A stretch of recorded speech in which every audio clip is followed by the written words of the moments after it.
Hi, everyone, and welcome to Maximizing Application Uptime with Adaptive Network Automation. I'm going to be going over common problems that you face when it comes to keeping your business services up and running, and I'm going to be explaining where and how NetBrain can help. Once we're done with that, I'll walk you through several demos of a live incident and how you can solve it faster with NetBrain's Adaptive Network Automation. This webinar is going to focus exclusively on the networking aspects of application uptime, or in other words, around maintaining and troubleshooting application dependencies.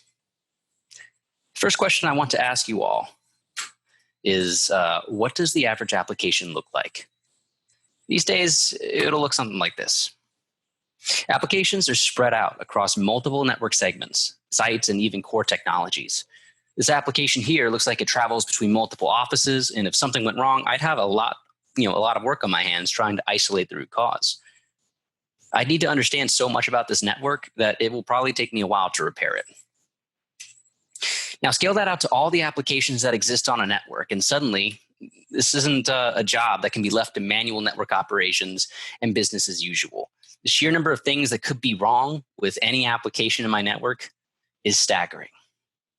In fact, it's barely left to a single team anymore, right? Modern applications are often supported by multiple departments within the organization.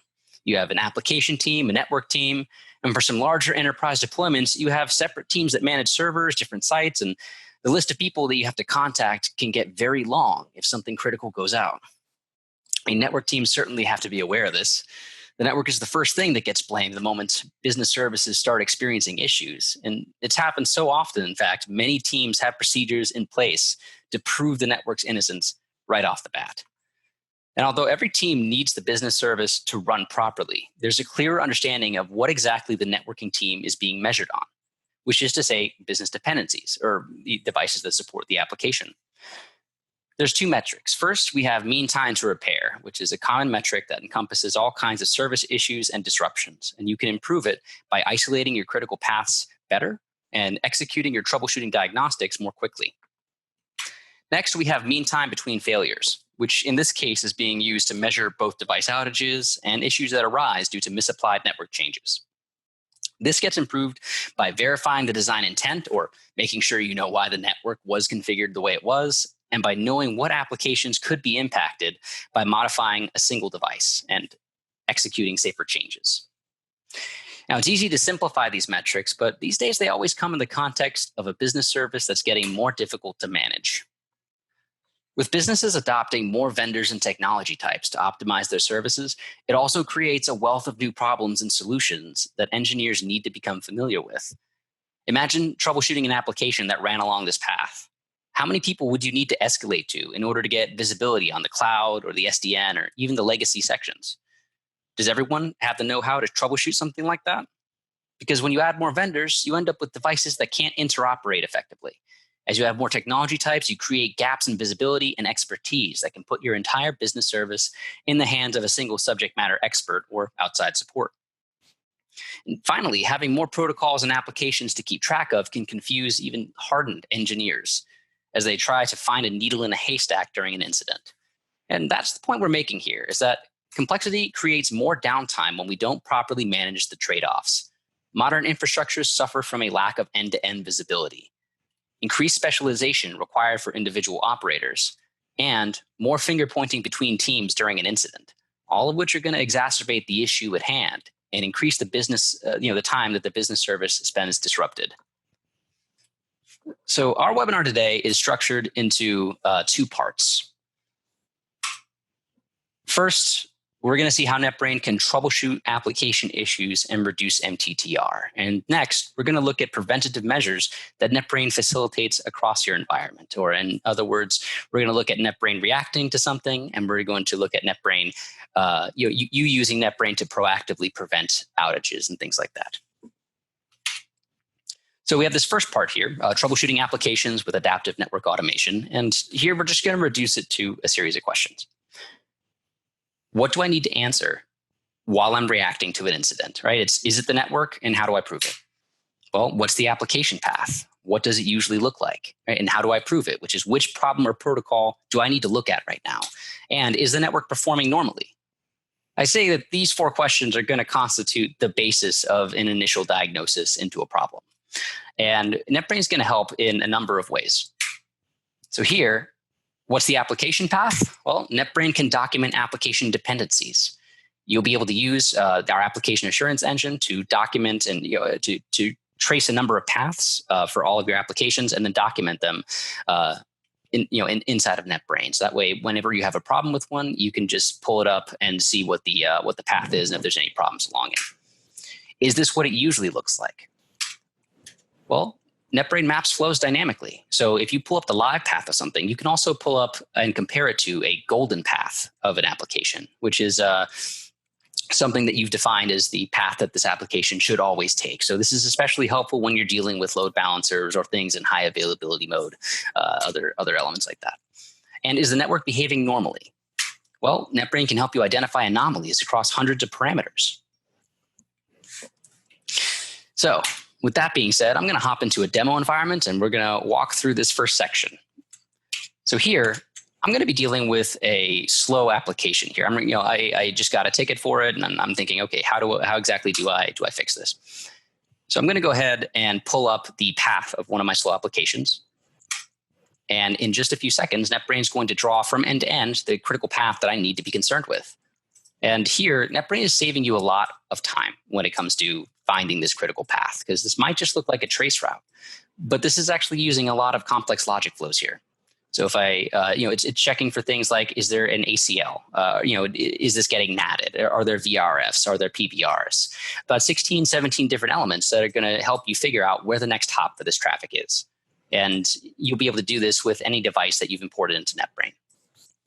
So here I have a lot of my work cut out for me, which is these are the devices that I need to start investigating. So I'm going to go ahead and identify if there's any anomalies currently on this network. So I'm going to do an overall health check just for common indicators of performance issues, right? So CPU, memory utilization, input-output errors. Looks like we have some historical data with an alert, but live data doesn't seem to have an alert here. So we had a problem in the past, but we don't necessarily have a problem now. However, if I look at this, we'll actually be able to see NetBrain is keeping a track. NetBrain is keeping track of this variable as it performs, or however it performs on my environment. So basically, when NetBrain takes as part of a benchmark process, when it takes a snapshot of your device's configuration file and a few other CLI commands, it's going to put that value into the golden baseline. So whenever you run an automation task, it's going to compare that live value to the golden value. And you'll be able to not only tell if your network is in a state of deviation, but you'll also be able to see a time lapse of how this variable has been performing on your network. So it seems like in multiple places, I've been having a lot of input errors, which is interesting and also good to know moving forward. Down here, I have some recommended actions that I can apply. So these were recommended by the person who created this data view, meaning that the senior engineer would be able to say, hey, I've dealt with issues like this before. I'm going to put ServiceNow incident view. So if I added this, I'd be able to make a third-party call to my ticketing system and pull down any existing incidents that are here on these devices. We have a collect MQC QoS offered and drop rate automation task, and we also have a verify application automation task. So I'm going to add all 3 of these to the book. So this verify application, this is going to be useful because I'm going to use it to draw the golden path, or what this traffic should look like. So we can see that the live path was dark blue. We're going to draw the golden path on top of it, and if it's exactly the same, that means that this application, didn't deviate in any way. So here, starting at 10.126, looks like when we get to past the firewall, we used to be going through USBOS R2, but now we're currently going through USBOS R1. Which is interesting. I don't know exactly why that these 2 devices failed over, but I'm thinking that that's definitely got something to do with my slow application here. So I'm going to run the last task and collect MQC QoS offered and drop rate. And this is just an expression of NetBrain logging into each of these devices, executing show policy map interface, and then visualizing that data for us directly on the dynamic map. And it'll be able to tell me whether or not I'm experiencing QoS drops. And that's a that's a big way that that these automation tasks can become helpful for your entire team. It's not just a means for your top level guy to get more done quickly. It's also a means for him to record all of his network know-how into recommended actions that you can then continue to execute across the environment. So over here, it looks like we've got some drops on Ethernet 02, and I know I know the problem device that I need to take a look at in order to restore my business service to normal. So with that, that's the end of this first demo. So here we're going to move on to the second part, which is, as I mentioned before, the proactive element. So we have a validating design intent and making safer changes. So again, we're just diving into a couple of questions here when you're looking at making a change. Does the network match the design intent? Right. So has there been any configuration drift, or are any security policies in place? Are they still applied correctly? And the second one, which is, will this change create more issues? Right. How many applications is this change going to impact? And how do I verify that the service is up post change? Well, here's how NetBrain helps. Has anything changed? Well, NetBrain can help you investigate configuration drift here. It is able to compare either two devices at the same point in time, or one device at different points in time with each other. And what gets impacted by a change?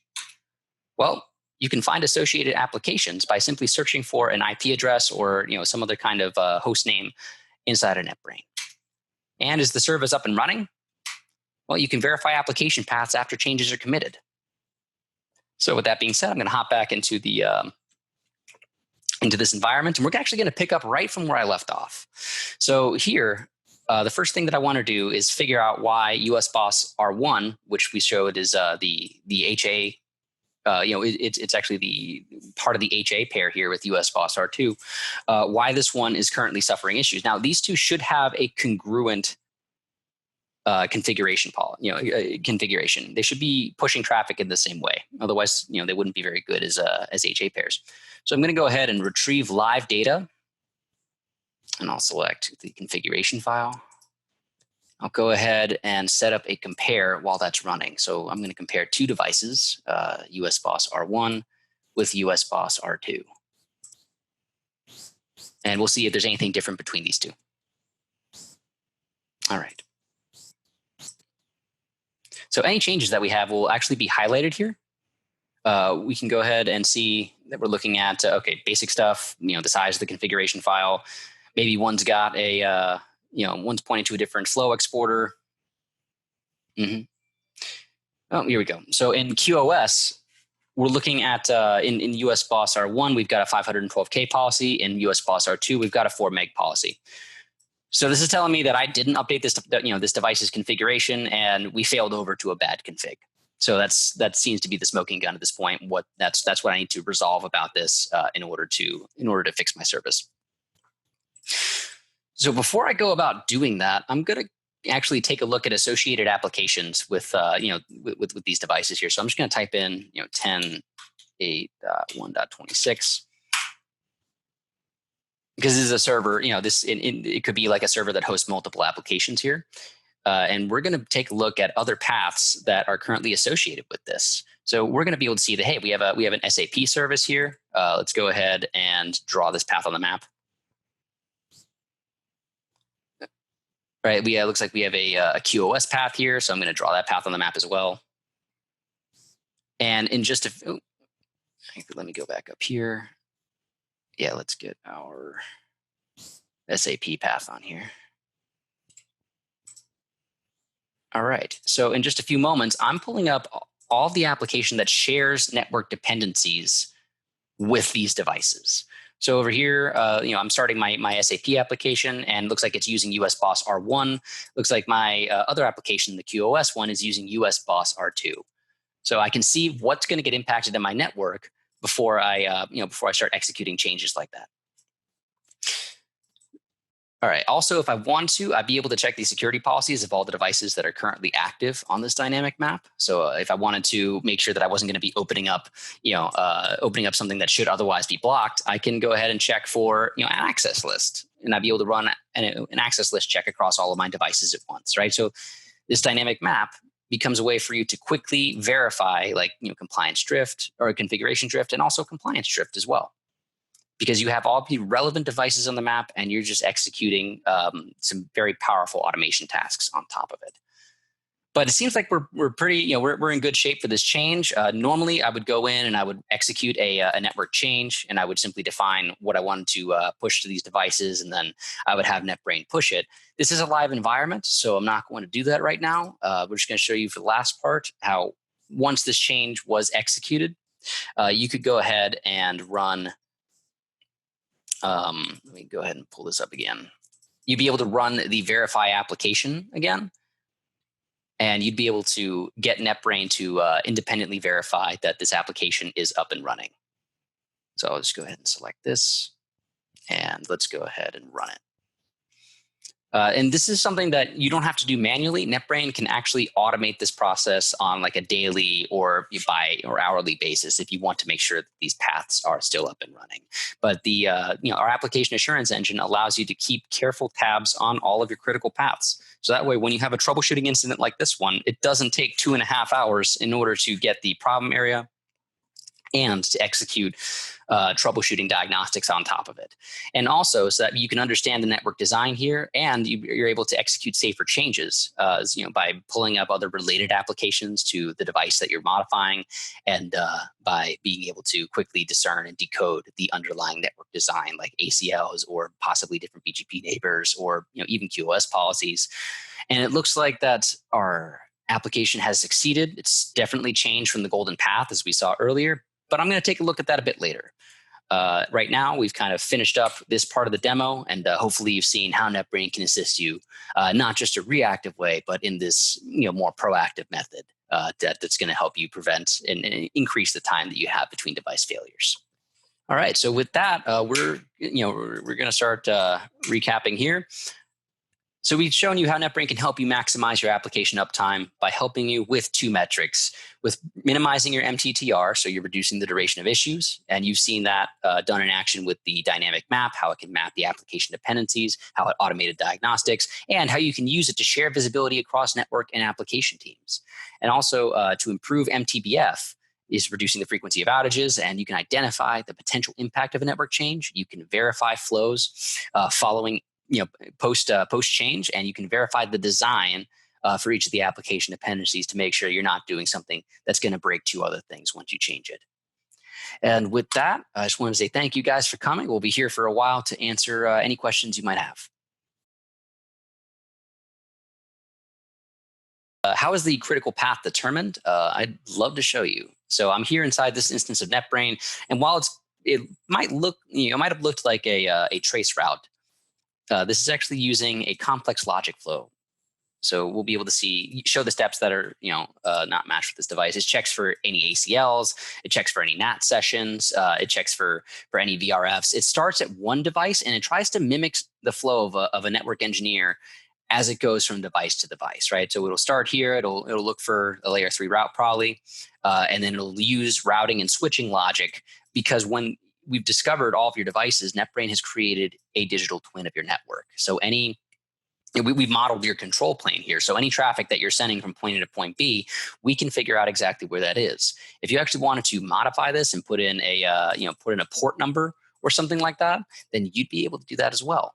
And if you can ping something or if you can reach something with HTTPS, but you have another application that runs a specific port number that you need to execute. So that's how the critical path is determined there. So here, you'd be able to either execute a critical path based off of historical data, or you could tell NetBrain to use live data as well, and it'll just be logging into each of these devices, executing show commands and using that and visualizing the results on the map like this. Like, for example, when we crossed over the firewall, NetBrain knew that we had to get through an ACL in order to actually access the database server.